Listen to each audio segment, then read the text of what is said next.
Hey, I'm YogiDonaldo, your Octogenarian Yogi. In these videos, I'll share what I've learned over the years about yoga's ethics, its philosophy, its poses, its breath work, and meditation. YogiDonaldo's YouTube channel is presented by Don English. Here's what you'll need for this video. People, including this instructor, have been injured doing yoga. As we age, recovery from injury takes longer and means time away from our practice. Consult with your doctor and work within your abilities. Please pause and copy the lesson plan at the end of the video. Now let's get started. May we be protected together, may we be nourished together, may we create strength together, may our work together bring spiritual awakening, and may there be no disharmony among us. Om Shanti Shanti Shanti. Peace, peace, peace. Okay, today we're going to play around with headstand. And for the headstand, we're going to use the headstand stool. Before we get started, there are some contraindications, some things that if they apply to you, you should reconsider about doing the headstand. If you have any back or neck injuries of any kind, it's not recommended that you do headstand. If you have chronic headaches, or if you're having a headache at the time, it's probably better not to do a headstand. If you have a heart condition, even if it's under control with medication, it's probably not a good idea to do a headstand. If you have a high blood pressure, even if it's controlled by medication, it might not be a good idea to do a headstand. High blood pressure, low blood pressure, if you're menstruating, if you have neck injuries, pregnant, or excessive weight. And finally, if you have glaucoma or any issues relating to high pressure in your eyes, it's not advisable to do a headstand. If any of these conditions apply to you and you're still interested in doing the headstand, please talk to your physician before you go any further. There are some cautions that I want to talk about before we actually go into doing the headstand. First thing is, when you do the headstand, you want to breathe naturally. Don't hold your breath. Breathe comfortably. If you can deepen your breath, that's fine, but don't worry about that. Most important is to breathe naturally, especially when you're first beginning. You want to be unstressed. So you don't want to be doing a headstand if you're feeling anxious about it, if you're feeling tensed, nervous. All these things are going to just be a distraction to you and probably going to cause you to have some issues going into the headstand and maybe issues coming out of the headstand. If you have orthostatic hypotension, in other words, if you get dizzy when you stand up from sitting down or from being on the floor, you might want to take it easy and just work into doing a headstand slowly. Let your body sort of acclimatize to being in that inverted position before you go into a full headstand. Remember that when you're in a headstand, your blood pressure naturally drops. And in your feet, your blood pressure can actually drop to close to zero. So if there's any tingling in your lower extremities, your feet, your toes, your lower legs, while you're in the headstand, it's advisable that you should come out of the headstand.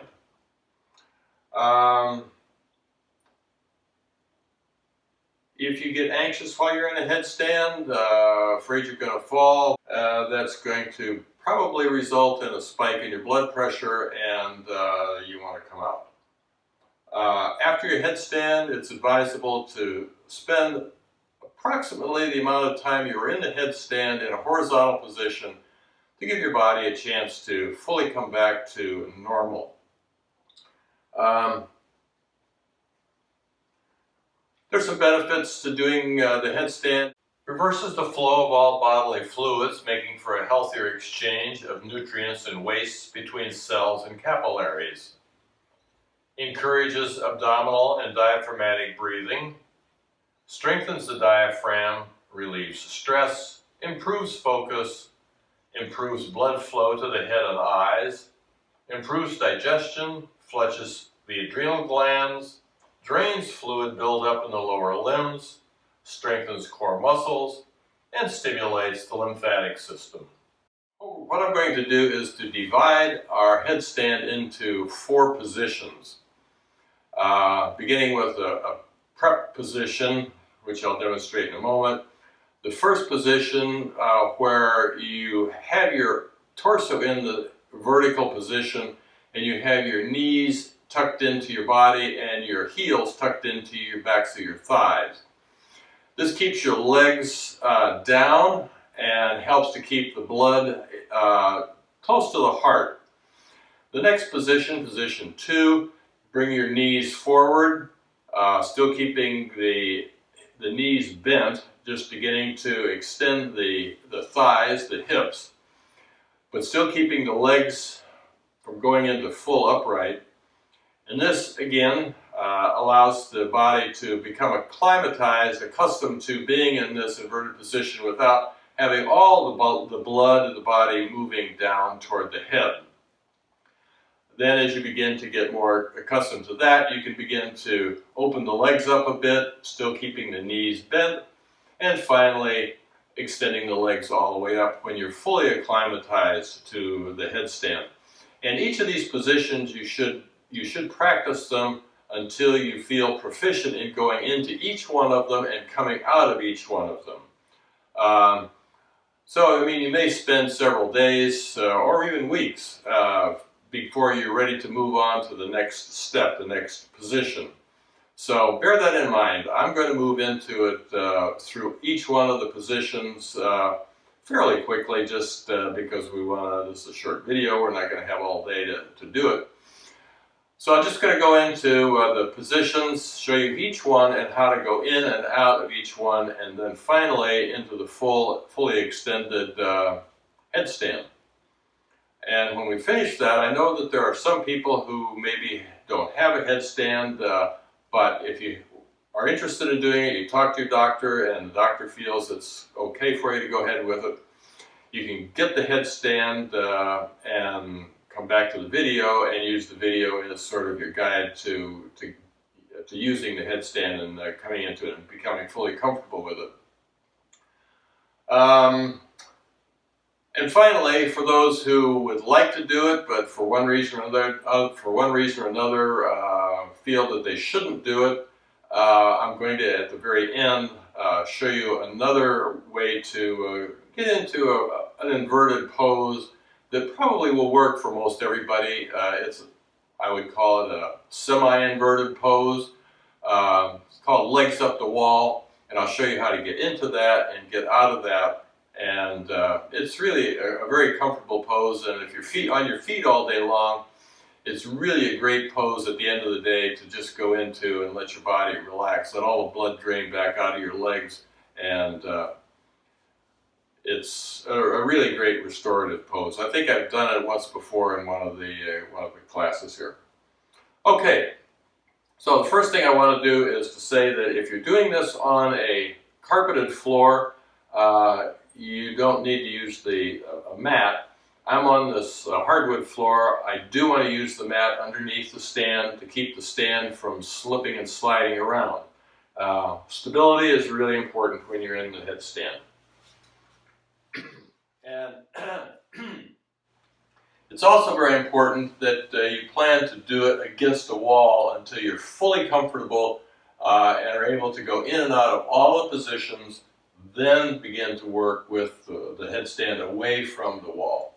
Okay, so now give me a moment and I'll get things set up and then we'll go ahead.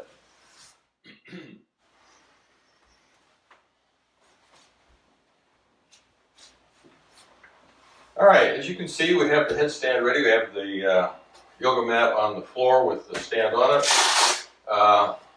The headstand has a slot where you insert your head, shoulders rest on this part, and we'll demonstrate. All right, First, the preparation position. Walking the feet forward, legs are straight. And this already is an inverted position, and you can begin to feel blood coming to your head. And we're going to come back out. The prep position. Then, position number 1. Inserting the head, walking the feet forward, and we're going to come up, and I'm going to begin resting my knees on my elbows, and I'm going to hold it right there.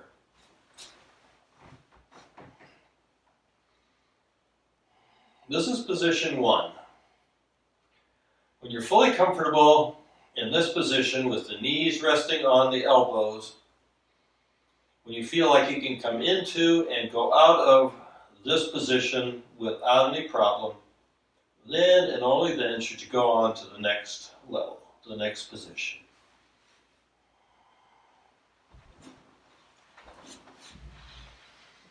Okay. And we'll do position 2. Walking the feet forward, the prep position, knees to the elbows. Holding here for a few breaths, and then keeping the knees into the chest and the heels tucked back toward the body. So here we're fully inverted, but not fully extended. So we want to practice here in the first position and in this second position until you're fully comfortable.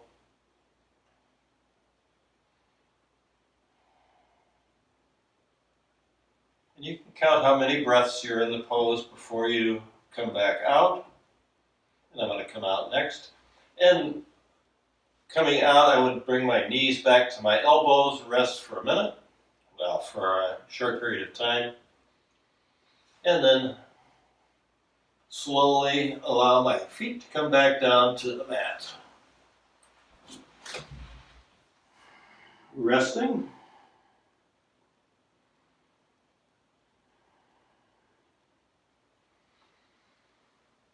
And next we're going to go into the third position.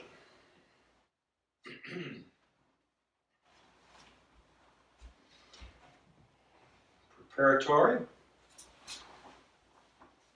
Knees to elbows. Knees to chest, heels toward the butt.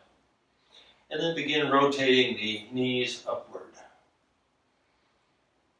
So you can see that we have more of our body vertical, but not fully.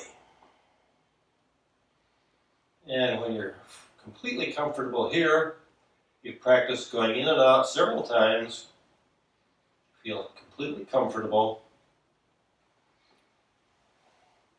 Back to the knees and back to the floor. A rest.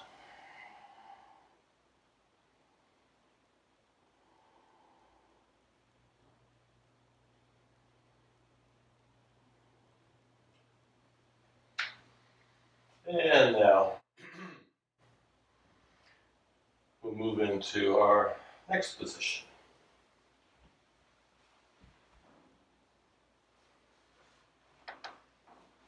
Walk the feet forward, knees to elbows.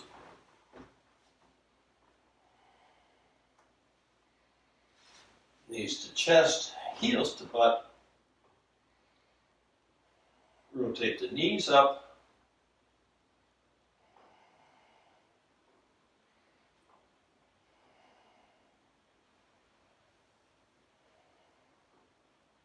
And straighten the legs.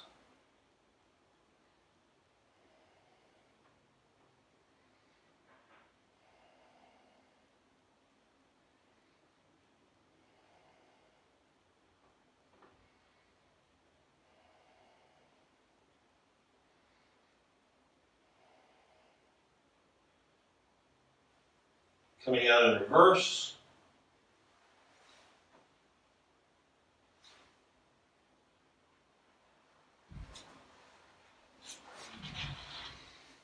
A rest.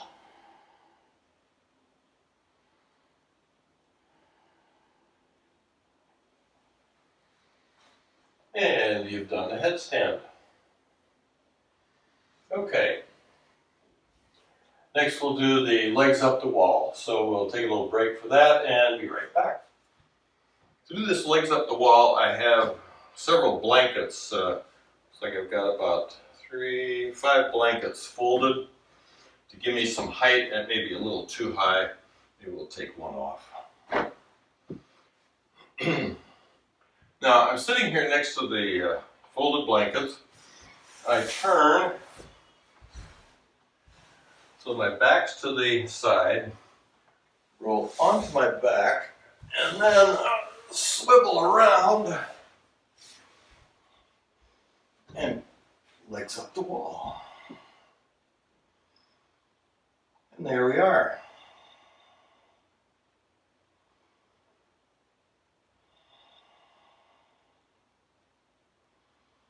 Wonderful pose, great relaxation.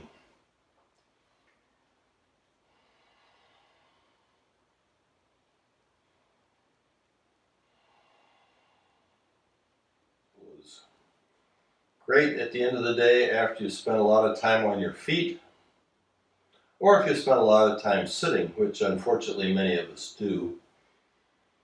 Helps to let the blood flow out of your legs. As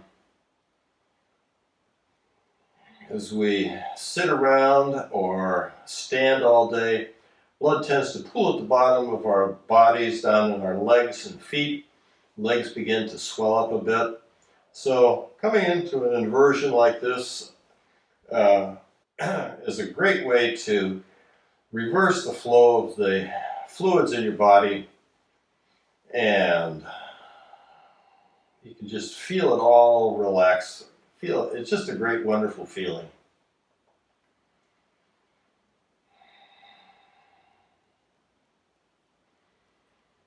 Sometimes when your legs begin to relax and get a little wobbly, sometimes I've used strap around my ankles to try and keep my legs together, keep from flopping over to the side.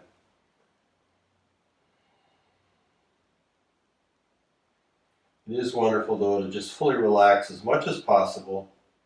And then while you're in the pose, you can do a lot of other things, too. You can do bound ankle,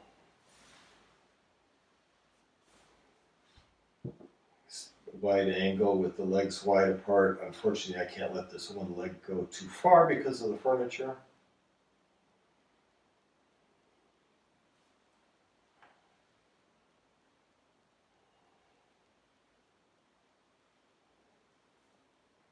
You could do plow from here, bringing your legs over your head, toes toward the mat.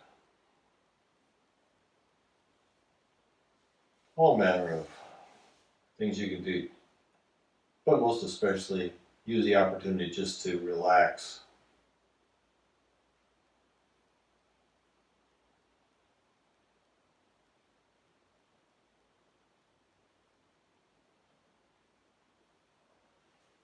And when you're ready, knees to the chest, roll over on your side.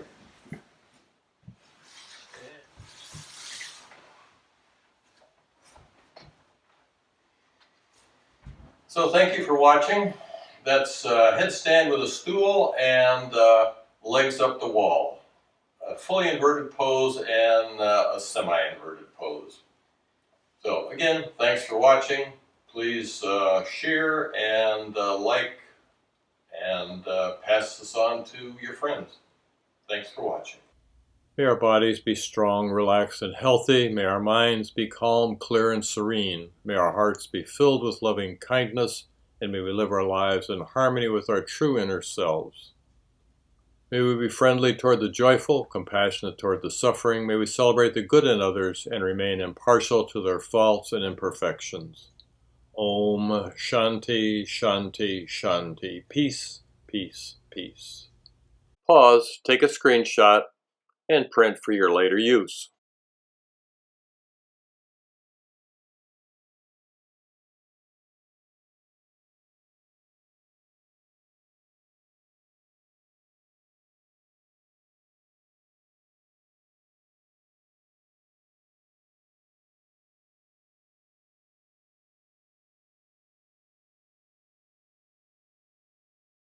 I hope you'll subscribe and share these videos.